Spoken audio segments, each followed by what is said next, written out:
Hello, everyone. I am Sarah, and with me today, as always, is the wonderful, the brilliant, the one and only William. Oh, wow! Wonderful and brilliant? Thank you, Sarah. I am so happy to be here today. Okay, William, I have to tell you something. Something that happened to me just yesterday. I was at a cafe, just sitting there with my coffee, and I ended up talking to a complete stranger for almost 2 hours. 2 hours! I forgot my coffee even got cold. 2 hours with a complete stranger? That is incredible. How does that even happen? That is exactly the question, and it got me thinking all morning. What made that conversation so good? What was it that kept us both talking, laughing, listening, completely forgetting the time? Okay, now I really need to know. So what is the topic today, Sarah? Today, we are talking about what makes a good conversation, the real art of talking and truly connecting with another person, in English, in any language, in any situation. Oh, I love this topic because honestly, this is not just an English skill, this is a life skill. It absolutely is. And by the end of this episode, you are going to understand what makes conversations feel alive, what makes people want to keep talking to you, and what you can start doing differently today to have better conversations in English. So stay with us because this episode is going to be full of real examples, real stories, and honestly, a lot of fun. And if you are new here, welcome to English Flow Podcast. I am Sarah. William is right here with me. And we make English feel like a real conversation, not a classroom. Subscribe right now and join our growing family. Let us go. Let us flow. Part 1. And let us start with the big question. What actually is a good conversation? Because we have all had bad ones, right? Those conversations where you are just waiting for it to end. Oh yes, nodding along, checking the time, thinking about what you are going to have for dinner. Exactly. But then there are those conversations, like your cafe story, where you completely lose track of time, where you feel energized after, not drained. And the question is, what is the difference? What separates a conversation that feels like a chore from one that feels like a gift? So what is the difference, Sarah? I believe a good conversation has 3 things. It has genuine curiosity, it has real listening, and it has a feeling of safety, where both people feel comfortable enough to be honest. 3 things: curiosity, listening, and safety. That is such a clear way to put it. And here is the beautiful thing. None of those 3 things require perfect English. None of them require a big vocabulary.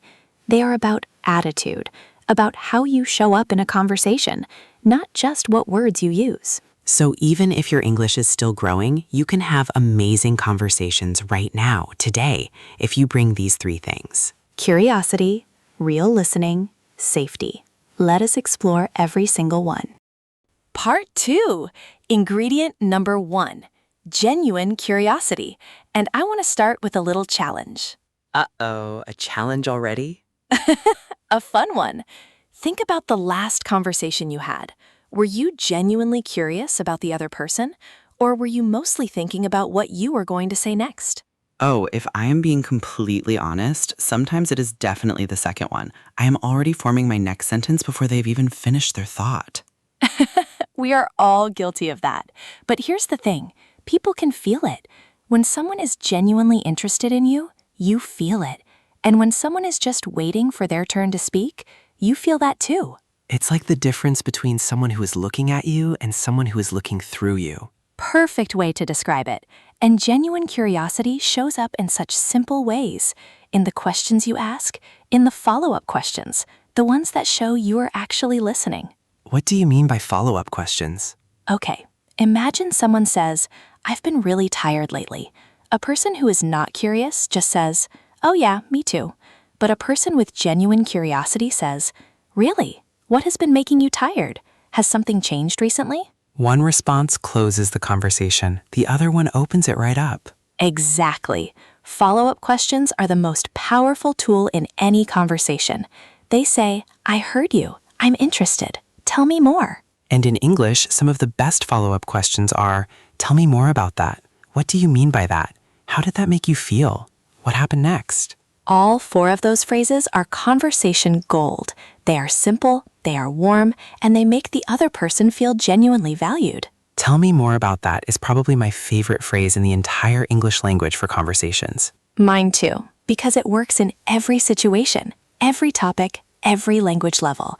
Tell me more about that. Say it, use it, it will change your conversations immediately. Part 3. Ingredient number 2, and this is the one I feel most passionately about. Real listening. Not just hearing, but actually listening. There is a huge difference. Hearing is passive. Sound enters your ears. But listening, real listening, is active. You are present. You are processing. You are genuinely receiving what the other person is giving you. And I think most people, most of the time, are not really listening. They're just waiting. Waiting for a gap. Waiting for the silence where they can jump in with their point. And the other person can feel it. The conversation loses something, a kind of warmth when that happens. So how do you actually listen better? Is it a skill you can practice? 100%. And here are 3 ways that actually work. First, put down your phone or step away from the screen. Giving someone your full physical attention is the loudest way to say, "You matter to me right now." There's nothing worse than talking to someone who keeps glancing at their phone. It feels like rejection, even if they don't mean it that way. Second, use listening sounds. In English, right, I see, wow, really? These little sounds show you are following. They encourage the speaker to keep going. Like if someone is telling you a story and you just say, right, and wow, they feel supported. They feel heard. Exactly. And third, and this is the big one, resist the urge to give advice unless it is asked for. Oh, that is a hard one. It is so hard because we want to help. We hear a problem and immediately our brain starts looking for solutions. But most of the time, people don't want solutions. They want to feel understood. So instead of jumping in with, you should try this, or have you thought about that, just listen and then say, that sounds really difficult, or I can understand why you feel that way. Those responses create connection. They say, I'm with you, not let me fix you. Real listening is one of the greatest gifts you can give another person, in any language, and in English, it will make every conversation you have feel richer, deeper, more real. Part 4, the third ingredient. And honestly, this might be the most overlooked one of all. Safety. Creating a feeling of safety in the conversation. Safety in a conversation? What does that actually mean? It means the other person feels comfortable. They feel like they can be honest. They feel like they will not be judged for saying the wrong thing, or for not having a perfect opinion, or for feeling an emotion. Because some conversations feel like interviews, like tests, like every word you say is being evaluated. And in those conversations, people shut down. They give short answers. They stay on the surface because it does not feel safe to go deeper. And how do you create that feeling of safety? Great question. First, share something about yourself first. Vulnerability invites vulnerability. If you are willing to share something real, the other person feels safe to do the same. Like how your cafe conversation probably started. You probably shared something genuine early on. You know what? I think that is exactly what happened. I said something honest, something a little unexpected, and that opened the door for them to be honest too. And second? Second, never make fun of what someone shares. Never minimize it. Even if it seems small, if it matters to them, it deserves your respect. Absolutely.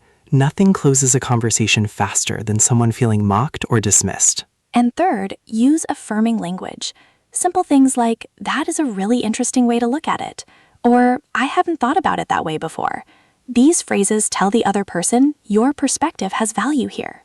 That is a really interesting way to look at it. I hadn't thought about it that way before. Write those down. Use them. They create instant safety and warmth in any conversation. Safety is the soil that everything else grows in. Without it, even the best questions and the best listening cannot go very deep. With it, conversations can go anywhere. Okay, we have talked about what makes conversations great. Now let us talk about what absolutely kills them. Oh no, a murder list. A conversation murder list. Ready? Ready. Killer number 1. One-word answers. Yes, no, fine, maybe. These shut every door instantly. How was your weekend? Fine. Ouch! Dead. Gone. The conversation has left the building. What should they say instead? It was actually really nice. I spent Saturday at a market and found the most incredible vintage bookshop. Now that is a door swinging wide open. A bookshop, tell me more. See, even I want to know more now. Killer number 2. Constantly talking about yourself. The monologue. The person who tells story after story after story without ever turning the conversation back. I have been in those conversations. By the end, you feel like a potted plant, just there, silently listening. A potted plant. That is the perfect image. And it usually happens when someone is nervous, not because they are selfish, but the effect is the same. The fix is simple. After you share something, turn it around. Ask the other person the same question, or ask something related. Or even just say, but anyway, enough about me. What about you? Have you ever experienced something like that? So simple, but so effective. Killer number 3. And this is a big one. Giving unsolicited advice. Jumping in with solutions before the other person has even finished speaking. We talked about this in the listening section. People want to feel heard, not fixed. And killer number 4. Interrupting. Now, some interrupting is natural and even shows enthusiasm. But constantly cutting someone off before they finish, it sends a very clear message. What message? My words matter more than yours, and no one wants to feel that way. 4 conversation killers. One-word answers, monologuing, unsolicited advice, and interrupting. Avoid these, and your conversations will immediately feel warmer and more natural. Now we are getting very practical, very useful.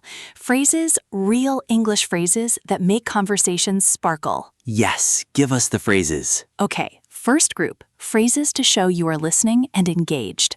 I totally get what you mean. That makes complete sense. I can imagine how that felt. Go on, I want to hear more. Go on, I want to hear more.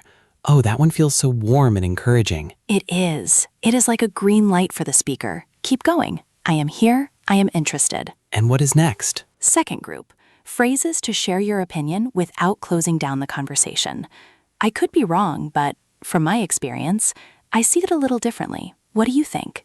That last one especially. I see it a little differently. What do you think? That's brilliant. You share your view, but immediately invite theirs. You are disagreeing and showing respect at the same time, and the conversation stays open instead of becoming an argument. Third group? Third group, phrases to restart or redirect when a conversation hits a dead end. So, changing the subject slightly, have you ever? Speaking of which, that reminds me of something. Oh, that is so interesting because just last week These little bridges, they keep the conversation moving smoothly from topic to topic without it feeling awkward or forced. And one more that I absolutely love. When you want to make someone feel deeply understood, say this. It sounds like this has been really important to you. Oh, that one is powerful. It sounds like this has been really important to you. Because it validates. It sees the person, not just the words, but the feeling behind the words. And when someone feels truly seen in a conversation, that's when the magic happens. These phrases are your conversation toolkit. Use them today, use them this week, and watch how differently people respond to you. The final part, and we are ending with a challenge. But not a small challenge, a real one. I am ready. Tell me. This week, I want you to have one intentional conversation in English. One conversation where you go in with a plan, where you bring genuine curiosity, where you listen, really listen, where you use at least one phrase from today. It does not have to be a long conversation. It does not have to be with a native speaker. It can be with a classmate, a colleague, a friend. Even a voice note to yourself where you pretend to have a conversation. And then come back. Leave a comment below. Tell us, what phrase did you use? How did it go? Did the conversation go deeper than you expected? We read every single comment, every one. And every comment you write in English is itself a small conversation, and that counts. One intentional conversation. That is all, and it might just surprise you. Before we close, I want to go back to that cafe, that cold coffee, that stranger. Yes, I am still thinking about that conversation. What made it good, I realized this morning, was not that we had so much in common. We actually disagreed on quite a few things. What made it good was that we were both genuinely curious. We were both really listening. And somehow, right from the start, it felt safe. And that is available to all of us, in every conversation, in every language, at every level. You do not need perfect grammar to have a beautiful conversation.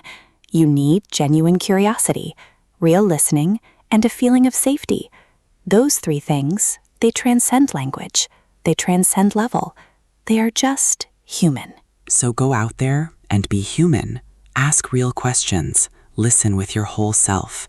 Make people feel safe to be honest with you. And your English will carry all of that, imperfectly, beautifully, completely. Please subscribe to English Flow Podcast. Give this episode a big like and share it with someone who wants to connect better in English and in life. We are so grateful for every listener, for every comment, for every person who comes back week after week. You make this podcast worth making. I am Sarah. And I am William. Keep talking, keep listening, keep flowing, keep growing.